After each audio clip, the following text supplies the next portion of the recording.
Hello, Math 10. Hey, a student was asking about a question from Friday's class, section 5.3, equations of the parallel and perpendicular line stuff.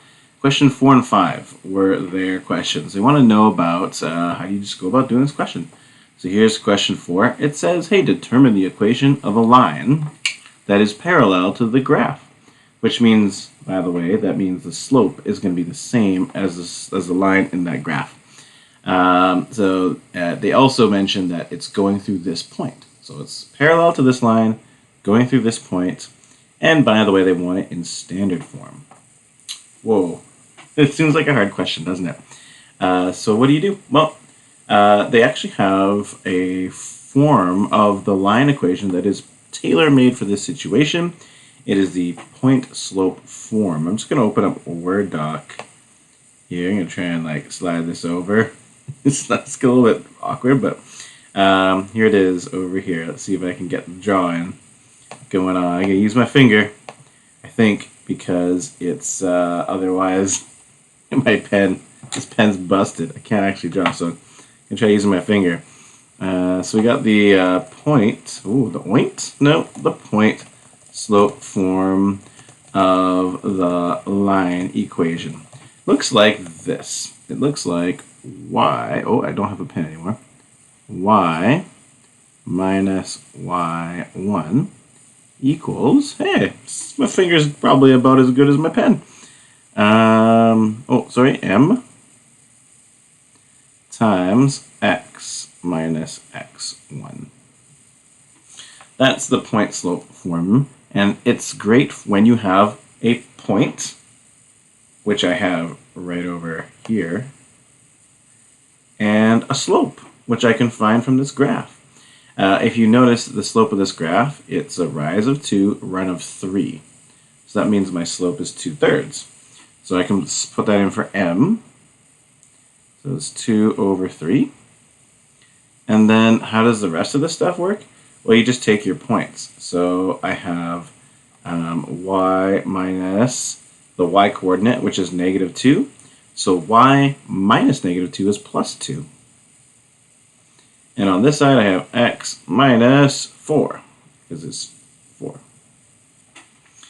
So I'm good to go. I'm just about done. All I need to do now is make sure it gets in standard form, because that's what the question likes. They like their standard form in these books, don't they? They want everything in standard form. Well, you know what? That's okay. And actually, for this question, you probably could have shortcutted it because you know the y-intercept. So you might have been able to reverse engineer the slope, the standard form that way. But I think this is a more largely applicable solution. So we'll continue on. I think I would choose to multiply both sides by 3 at this point. I want to deal with this otherwise kind of, I'm drawing, what do I erase? This otherwise kind of ugly fraction. So I think that would be my move. I just don't have enough room to do it. How do I give myself some more room? Look at that. Hey, wowzers. Okay, so I'm going to times this side, by 3. And I'll times this side by 3 as well. It's kind of hard to show that. I bet there's a way to move this, though. Surely. Oh, no, that's not it. I'm just going to times by 3 over here. Hope that's okay. The reason I'm timesing by 3 is because if you do 2/3 times 3, the divide by 3 in the denominator and the times by 3 will cancel out. So on this side, you'll end up with 2 times x minus 4. Oh, isn't that nice? That got rid of the fraction. Times by 3, divide by 3, just cancels out. And over here, we'll get 3y plus 6.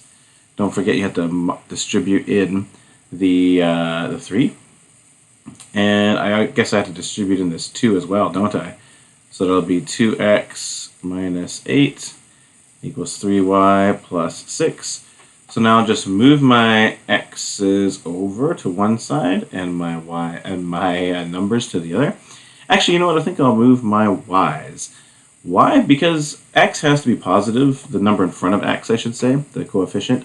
That makes the a, and that's just one of the rules of standard form. So I'm going to bring it over this way. I'll have 2x, and 3y comes over to the other side. Oh, is my face blocking this? There we go. Sorry. So it'll be minus 3y. And then I have to add the 8 over to the other side. So it would become plus 8. So 6 plus 8 is 14. So if you want to write it, this side, that way it would be 2x minus 3y equals 14. Either way, it's fine. So there you go. That's how I did the question. I used good old point slope form. So, there's all sorts of different forms, and you just use the one that's most useful.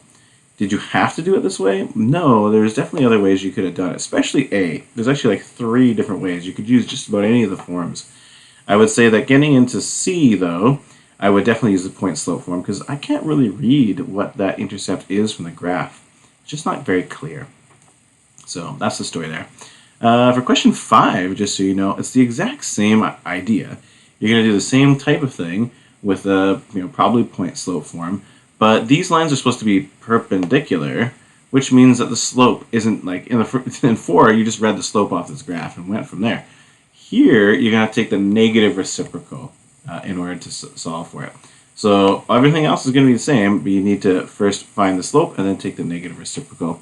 So this slope here is looks like it's 2/3. I think it's the same graph actually as our A over here. So if we were looking for, this slope here is, I'm going to try and draw with the mouse. This will be amusing. This slope, maybe I'll use my finger. That one's 2/3. So the perpendicular slope, M perpendicular, I think that's what it says, would be negative 3/2. So I'd use this number here for my equation for the perpendicular line, and I would use these points and the point slope formula to go and get the answer, just like I did for question A. I hope that helps everybody. So if you were stuck on 4 and 5, that's the way to solve it. I think that's a pretty good way to do it. If you got some other ways, then feel free to comment in Teams and let me know what your techniques are, okay? Hey, thanks Math 10. Take care.